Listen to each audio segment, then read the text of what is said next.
My name is Adam Goodman. I'm an independent financial advisor in Las Vegas, Nevada. And I specialize in retirement planning, working with individuals for going on 12 years now. And in this video, I want to tackle some insights into comprehensive retirement planning. What I see that looks like, what it entails, some of the common areas that I see people have overlooked and haven't addressed. And I don't think anyone comes into it thinking, well, hey, I'm okay if we have areas that aren't addressed, right? So it's important to have clarity over what comprehensive means. And so it's looking at the whole picture. It's addressing, it's being aware of all the different factors that go in to making decisions when it comes to planning to and through someone's retirement. And I think for a lot of people, retirement has changed, work has changed. And so maybe it's not so much of a hard retirement, but it's transition.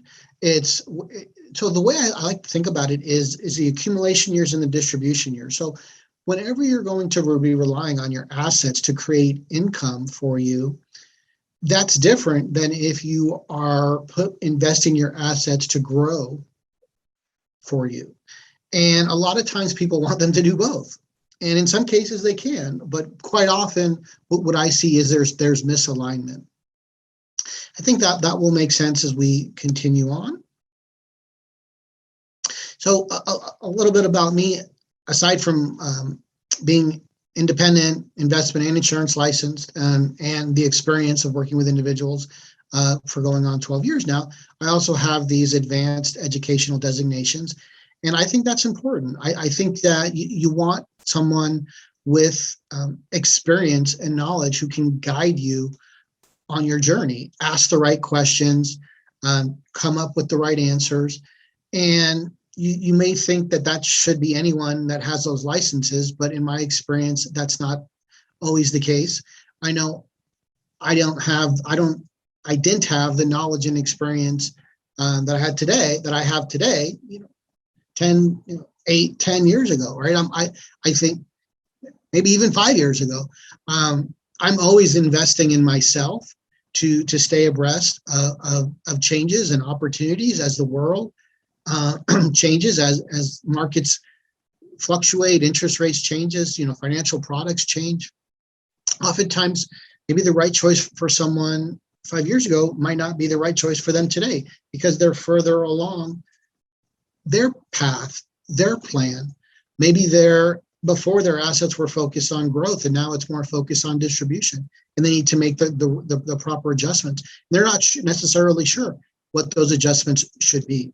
And I could tell you that in my experience, not every company, not every advisor has great answers in all those areas. So definitely being able to determine the right professional to work with could be a big part of having a comprehensive plan.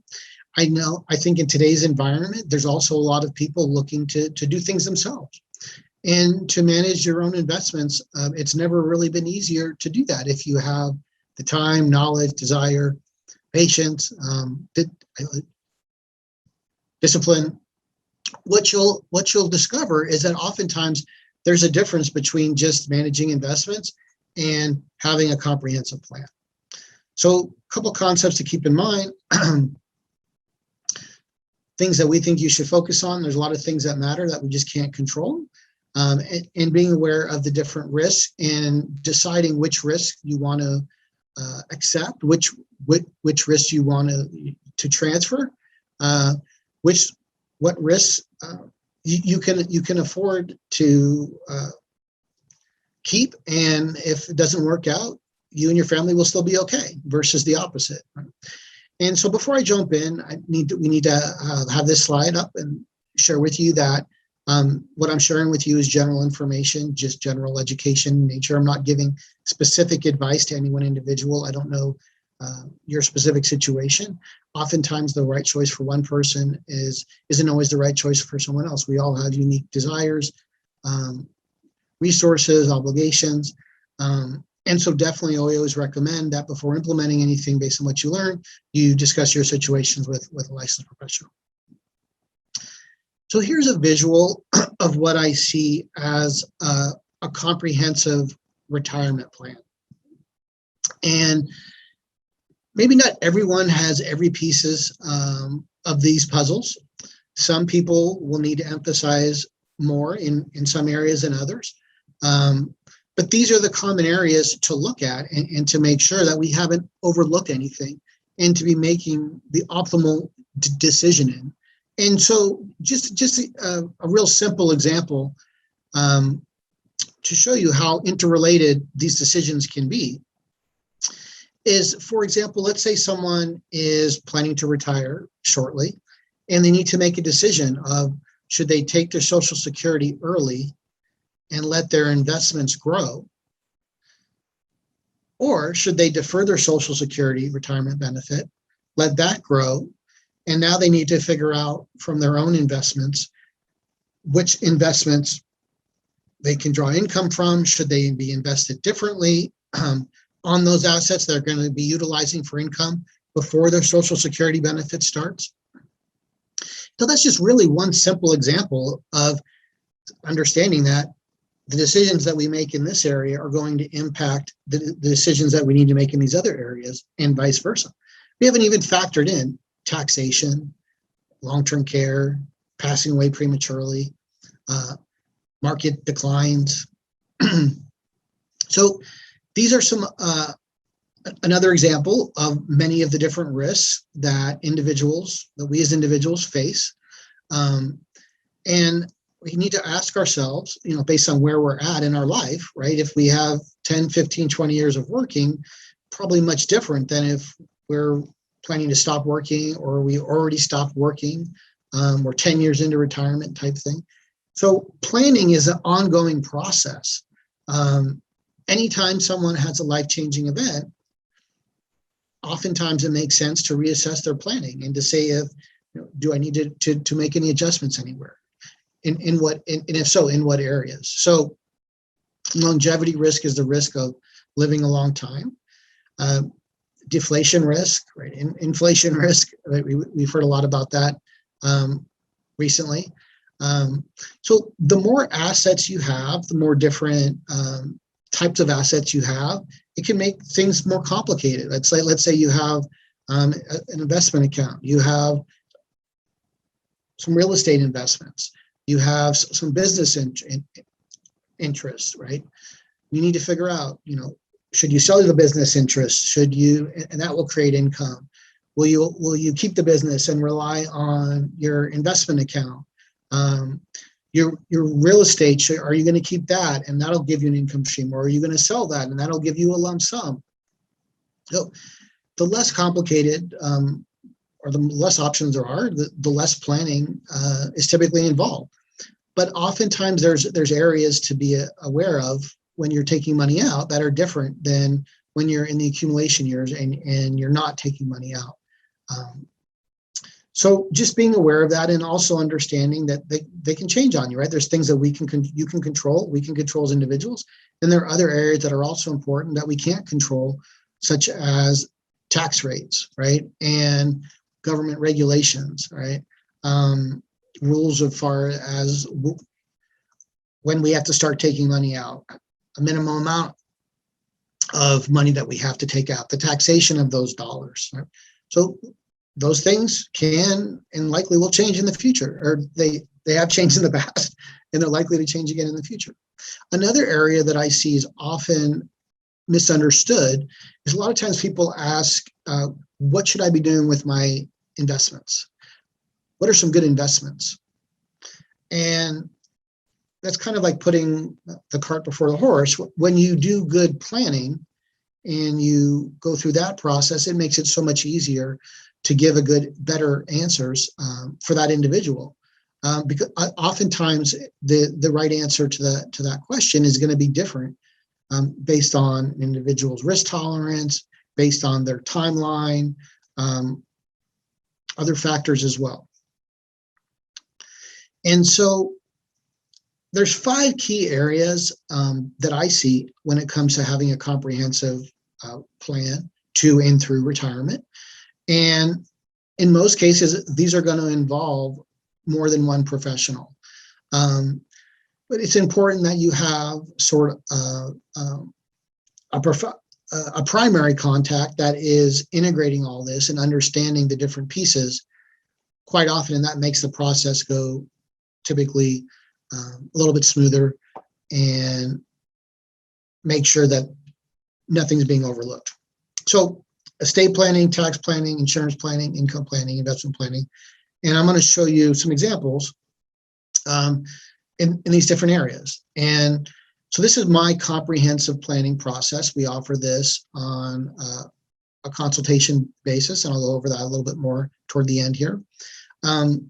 But again, the more complicated your financial picture, right? You're married, single, second marriage, children, you have business interest, real estate interest, right? That's going to change, right? The areas and that need to be factored in and decisions be made on, versus someone that doesn't have as many of those things, right? It's very important to an area that we can control, and we often see people aren't making their best decisions, is tax planning. And tax planning, for me, is an annual conversation. In most cases, perhaps once it's set, it becomes more stable, where the income doesn't fluctuate that much once all Social Security benefits are received, and someone knows what their income needs are, and that doesn't change much. But oftentimes life changes, right? And so in one year we might have more of a need for an income than another year, right? If we have a large expenditure, if we need to help a family member, if there's some large maintenance on the home type of thing. So having a plan for where we're going to take money from and why, from a tax perspective, can be a big part of creating the best outcome to and through retirement. Being aware of the risks and which ones we're going to that apply to the individual, and which ones we want to look at transferring to an insurance company. And a lot of times there's a lot of advantages in doing that. We can get leverage, get tax advantages as far as the benefits being income tax free in a lot of situations. But just making sure that we haven't overlooked anything that is relevant. Income planning, and for couples, retired couples, there's really 3 scenarios we have to stress test and look at. How does the income look like for both of them? How does it look like for the surviving spouse, right? For her, if he passes first; for him, if she passes first, and vice versa. If Social Security benefits haven't been decided yet, then need to have a plan and an understanding of when that's going to start and why. I mentioned a little bit earlier, right, how that could relate to other investments. In the investment area, so the more assets someone has, the more it makes sense to really put time and attention in this area and make sure that nothing is being overlooked. And that quite often I see people have a lot more risk than they think. They'll say things like, "Oh yeah, I'm invested moderately conservatively," and they'll review their statement, their portfolio, and they're not invested moderately conservatively. I think that's a big part of what's changed in the world, in the financial world, is we have this convergence between the investment world and the insurance world. Some insurance products are also investments. The investment world may not want to cede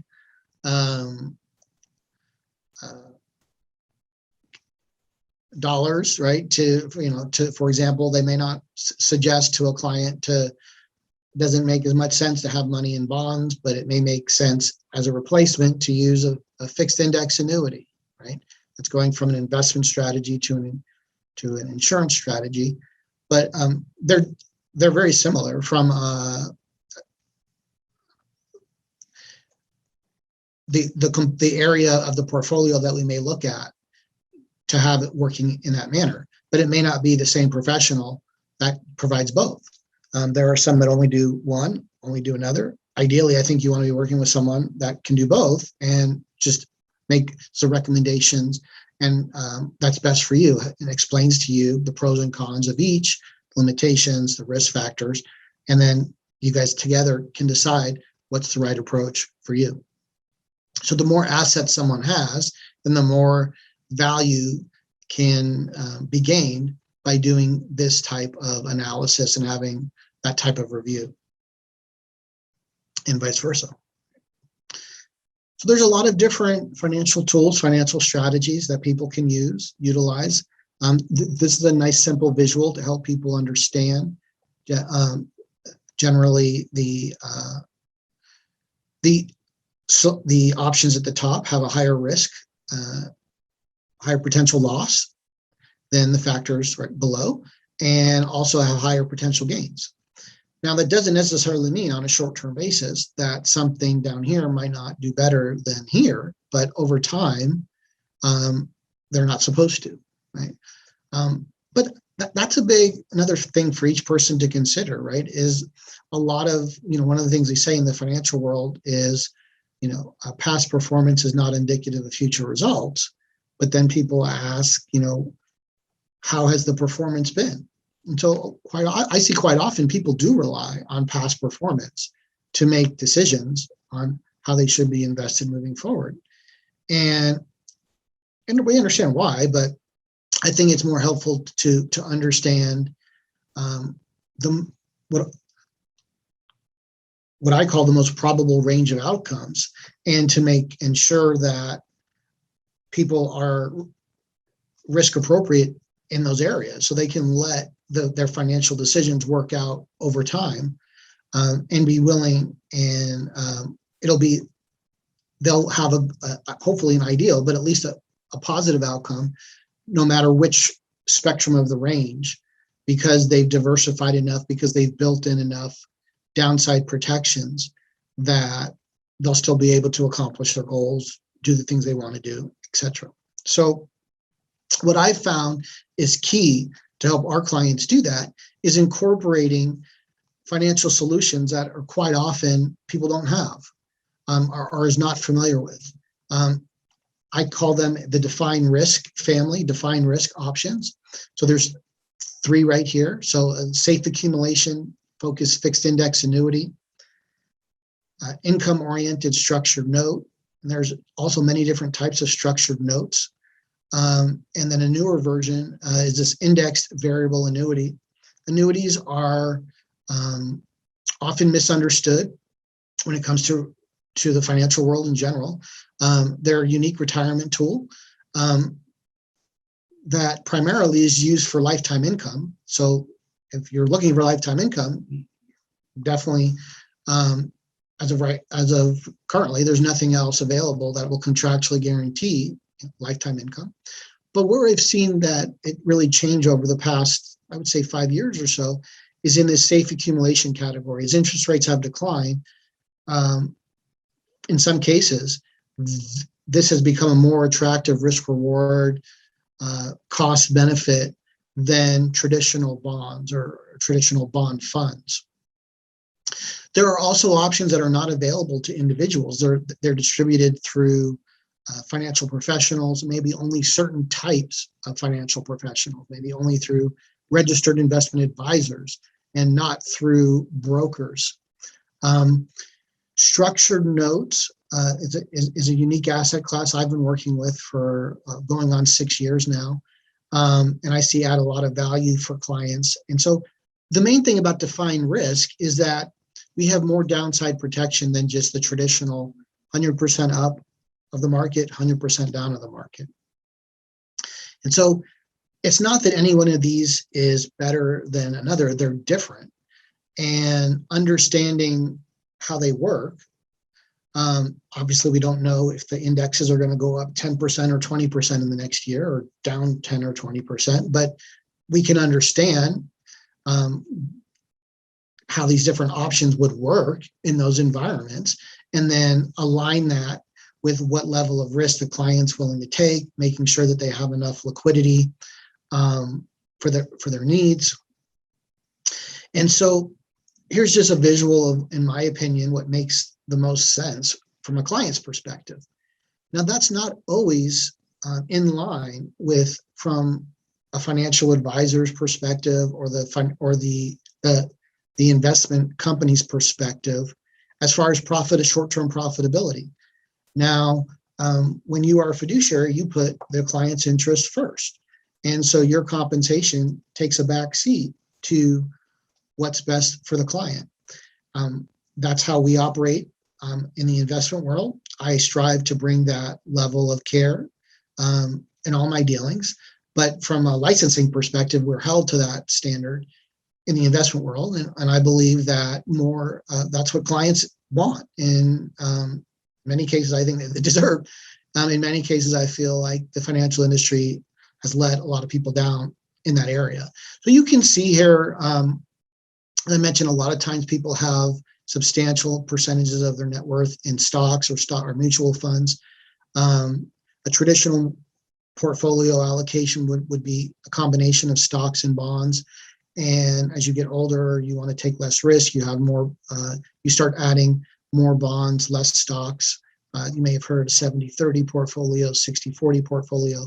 If you have, that's what they're talking about: 60% stocks, 40% bonds. You can see here at December 2021, I don't have bonds on here at all, which there's many different asset classes, right? But in this low interest rate environment, you need to look at, and so what sort of expectations should I have when I allocate my money with wherever it's being allocated? One of the challenges for many people in creating a diversified portfolio is in finding financial strategies that work differently, that perform differently, especially when markets decline. I sometimes refer to that as risk off.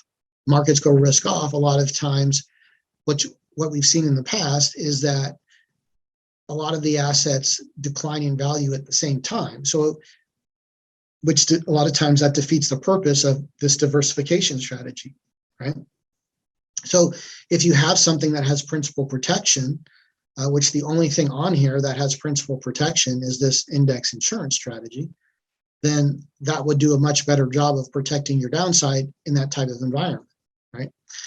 Also, in those defined risk categories, we can see that there are some options there that can still do well and still provide clients with a positive return, even if the indexes go down to within a certain amount or a certain range.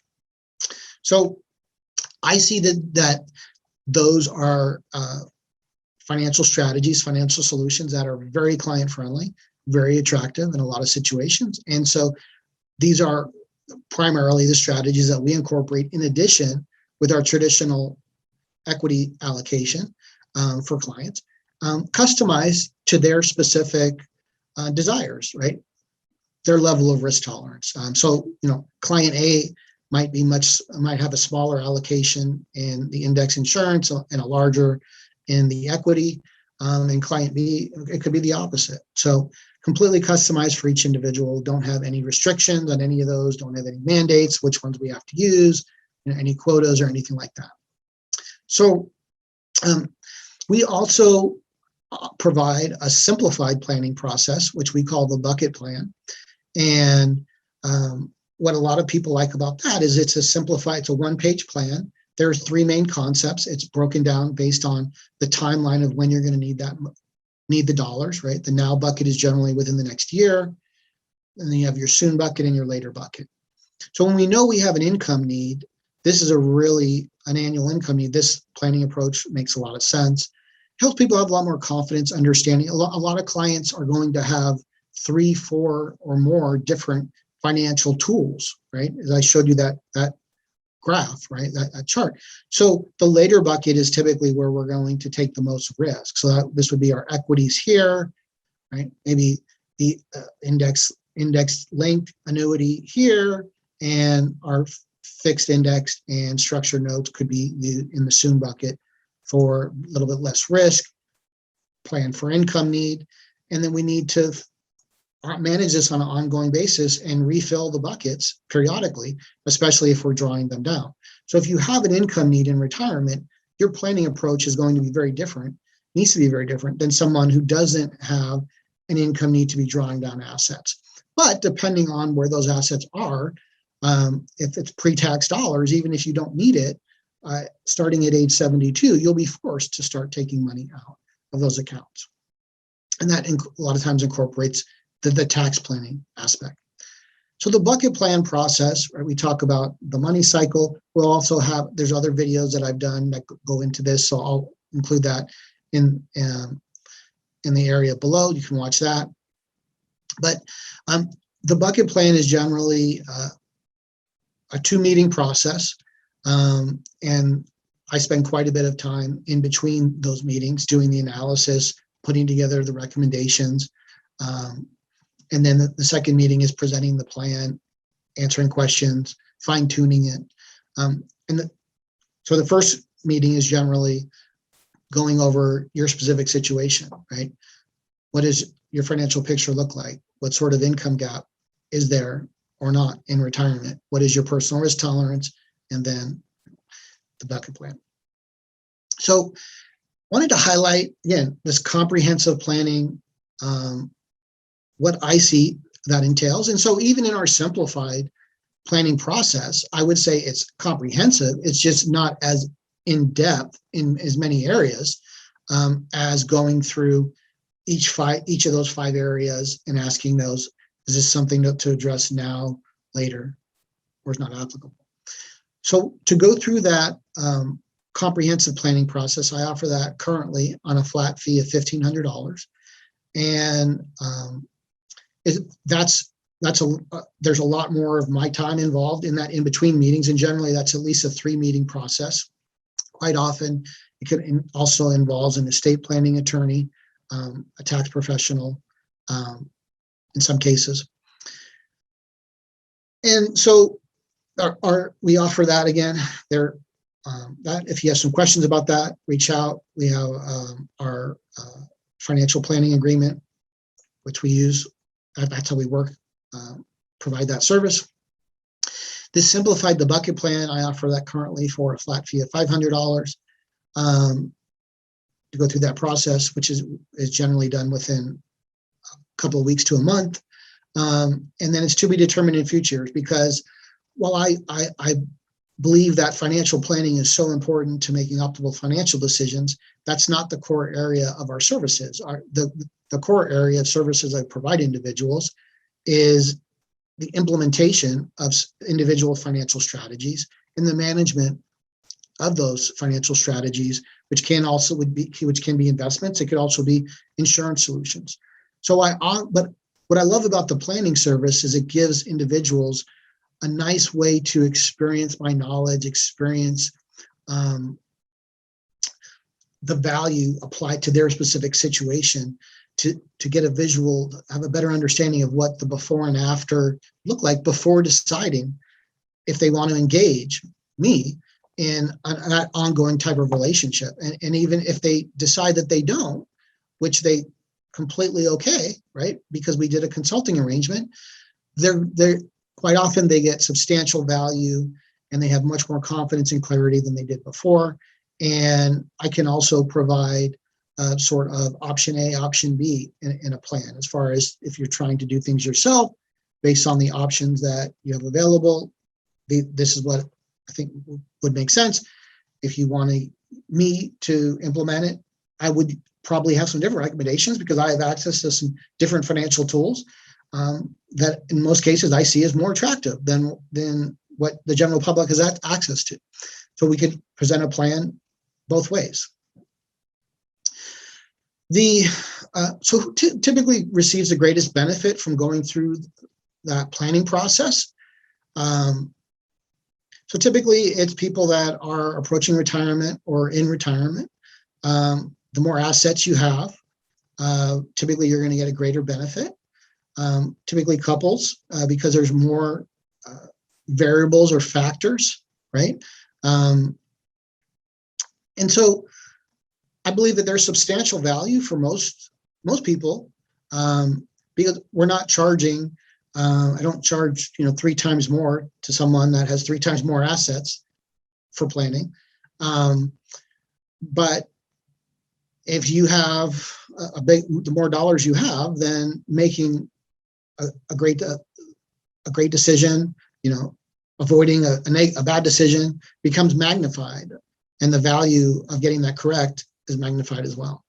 So that's how I see that, and I wanted to make this educational and overview to help you guys see that, because I just don't think that there's enough understanding. I've done hundreds of educational presentations over the years. I've talked to several hundred individuals in varying levels of depth regarding their situation, and there are old school companies out there that are still pitching stocks and bonds, and there's a lot of companies out there that really don't dive deep into that planning, right? A lot of advisors, just their primary revenue is on managing investments or on selling a product, right? or two, right? And so, which is the same for me as well, but I'm not restricted and mandated, product A over product B. And I want my clients to get the products that's best for them, not best for me. I believe that the products that are best for them are going to be best for me over the life of our relationship. And that's how I've approached my business, my practice. And if that's the type of relationship you find interesting and potentially attractive, I encourage you to reach out. You can have a complimentary consultation, or have a phone call over Zoom, discuss over Zoom. Well, as if you're in Las Vegas, we always like that, being able to have that personal connection. So we have our contact information here. And I thank you for your time. Hope you got a lot of value in this and this video. And any questions, as always, comments, feel free to reach out. I hope you found the video helpful. If you'd like more great resources from me, click the link below or go to the homepage of our website and access 3 pillars of a successful retirement plan. A great simple checklist. Make sure you're aware of the areas to help you successfully get to and through retirement. Additionally, if you'd like to join our Financial Stay Informed community, you'll receive an e-newsletters from us, as well as invitations to local events and webinars that we're holding throughout the year. Lastly, if you'd like to have a conversation with me individually, discuss working together potentially in a client advisory relationship, we offer virtual as well as in-person meetings. Thanks, take care. I'll look forward to seeing you in future videos.